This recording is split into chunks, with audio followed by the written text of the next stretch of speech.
ഞങ്ങൾ കാഞ്ചിമഠം കണ്ടതിന് ശേഷം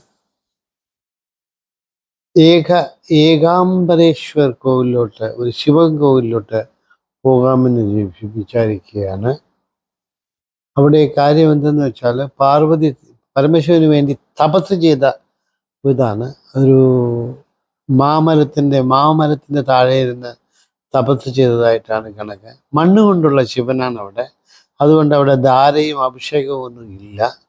ആൾക്കാർ ഏറ്റവും ഒരു 600-700 വർഷങ്ങൾക്ക് മുമ്പ് 3 രാജവംശം ചേർന്ന് ചെയ്ത ഒരു കോവിലാണ്. ചോളരും പല്ലവരും വിജയനഗരം ചെയ്തു. 2 തരത്തിൽ കുളങ്ങളുണ്ട്. ഒരു 1000-കാൽ മണ്ഡപമുണ്ട്. കോവിലിനകത്ത് ചെന്നാൽ നമുക്ക് കാണാൻ പറ്റും. ഈ കുളം ഇതിനകത്ത് ഒരു നല്ല വൃത്തിയായി സൂക്ഷിക്കുന്നുണ്ട്. ഇതാണ് കോവിലിൻ്റെ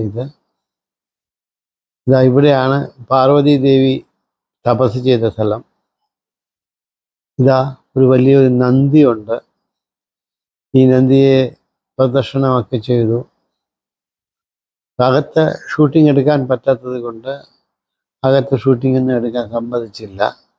പുറമങ്ങൾ മാത്രം ഞങ്ങൾ ചെയ്തു, തൊഴുതു. ഇതാ ആ വലിയ ഗോപുരങ്ങളിൽ ഒരു ഗോപുരമാണിത്. ഇതാണ് 1000-കാൽ മണ്ഡപം എന്ന് പറയുന്നത്. അൻപേ ശിവം എന്നൊരു ബോർഡിലെല്ലാം എഴുതി വെച്ചിട്ടുണ്ട്. പാർവതി പരമശിവനെ രക്ഷിച്ചതായും പല കഥകളും അവിടെ പറയുന്നുണ്ട്. ഞങ്ങൾ വളരെ ടയേർഡ് ആയതുകൊണ്ട് അത് കണ്ടതിന് ശേഷം ഞങ്ങൾ നേരെ ഹോട്ടലിലോട്ടാണ് പോയത്. ഹോട്ടലിൽ ചെന്ന് ഞങ്ങളുടെ രാത്രി ആഹാരവും കഴിച്ച് രാത്രി സുഖമായി കിടന്ന് ഉറങ്ങി.